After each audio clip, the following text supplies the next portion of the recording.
WGAL News 8 Today starts now. Good morning, everyone. It is 5 o'clock. Today is Wednesday. It's April 15th. It is tax day for all you procrastinators. I'm Matt Barquero. I'm Caitlin Smith. Regina's here checking on our roads, and Chief Meteorologist Christine Ferreira is here with a record that we could set today. It's going to be a little steamy today for April, I would say. It's going to be hot. You can say that for sure. Temperatures are going to be in the mid to upper 80s, challenging the record high of 87 right now. Aside from just a stray shower going by north, I think we are good to go for your morning drive. We do have some patchy clouds around and even some patchy fog. You can see visibility down to about 1.5 miles in York, quarter-mile in parts of Lancaster County. So especially in spots where you got some rain yesterday, you might see some areas of fog this morning. Temperature check, it's 60 in Harrisburg, 59 in Lancaster. We have 56 in York and 62 degrees in Chambersburg. It is a mild start, and look at how fast we warm up. By lunchtime, we could already be touching the 80 mark. 86 is our target high, and I think any shower thunderstorm later this evening will be confined to far northern counties. It looks like a mainly dry, just toasty, sticky day for us guys. It's going to feel like midsummer. I know. Why aren't the pools open yet? We'll jump in. dip See the sprinklers out. Cold the water would be, though. All right, it is 5:02, everyone, on your Wednesday morning. I want to take you live outside. This is along Route 462 in Spring-It's-Berry Township, York County.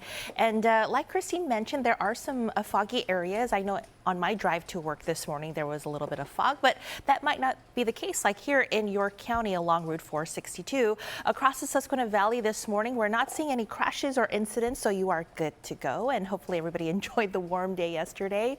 And here's a look in Raffo Township, Lancaster County. You can see the fog here on Route 283 at Route 230 Mount Joy there. You can see folks are heading off to their destination just fine. In Middlesex Township, Cumberland County, you can see a little bit clearer there on I-81 and Route 11. And in York County, here's Manchester Township on I-83 at exit 24. Emmetsville, you can see all is well, folks heading off this morning. Now, some drive times for you if you are headed off to Harrisburg from Lancaster. 32-minute drive there on 283 westbound, 21-minute drive if you're headed there from York. We'll have another update for you in about 5 minutes. This has been a Lancaster Toyota traffic report. All right, thanks, Regina. Educators from across the state rallying at the state capitol today, calling on lawmakers to invest more in schools. News 8's Gabrielle Thomas is joining us live from Harrisburg with the resources that teachers are asking for. Good morning, Gabrielle. Good morning, Matt and Caitlin. Well, today is Educator Workforce Diversity Advocacy Day, and to mark it, students and teachers are making their voices heard, calling on lawmakers to fully fund the Students Teacher Stipend Program, and they're asking to bring in more teachers of color to these schools. Now, at the center of the push, a growing teacher shortage and a major diversity gap in the classroom. Right now, nearly 94% of teachers in Pennsylvania are white, while students of color make up close to 40% of the student body.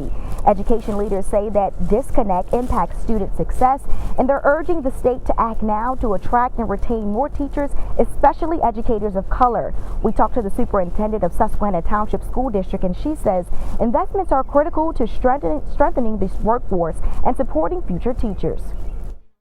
Investing in teachers means providing grant funding that will support post-secondary partnerships with school districts to include dual enrollment for high school students. It also includes increasing the funding for that student teacher stipend.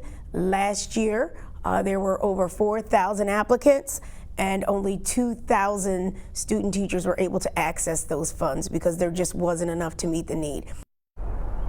The press conference is set to start at 10 this morning here at the state capitol. Reporting live here in Harrisburg, I'm Gabrielle Thomas, WGAL News 8.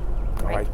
Thanks, Gabrielle, for that. Also, the state capitol today, Democratic state representatives are meeting to discuss bills they say would lower energy costs. The bills would focus on making the power grid more efficient, adding new energy sources, and placing regulations on corporations. These bills set to be talked about at the state capitol this afternoon. Also at the state capitol, pharmacists are pushing to end pharmacy deserts. They are calling on lawmakers to pass a House bill that would regulate pharmacy benefit managers, or PBMs, basically the middlemen in the pharmacy supply chain. The pharmacists say greed is the reason for the closure of more than 1,000 pharmacies since 2020.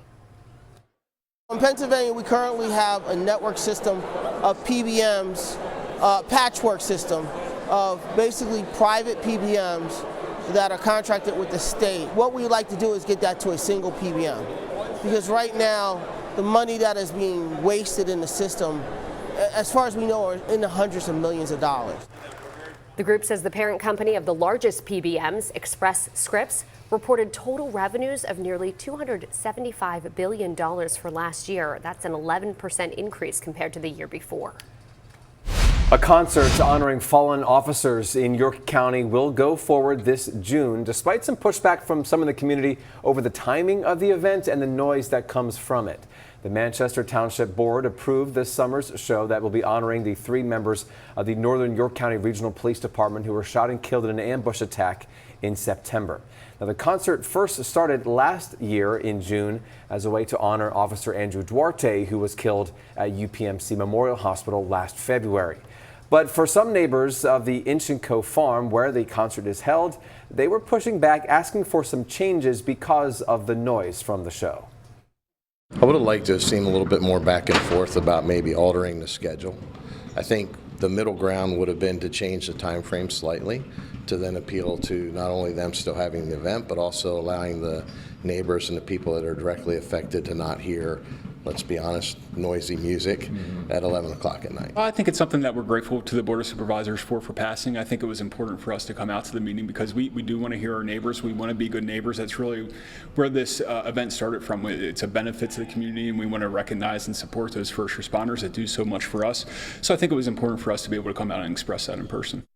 Country artist Dustin Lynch will headline the concert. It's going to be on Saturday, June 20th. The proceeds from that show will go to UPMC for ballistic safety vests and a memorial garden for the Northern York County Regional Police Department.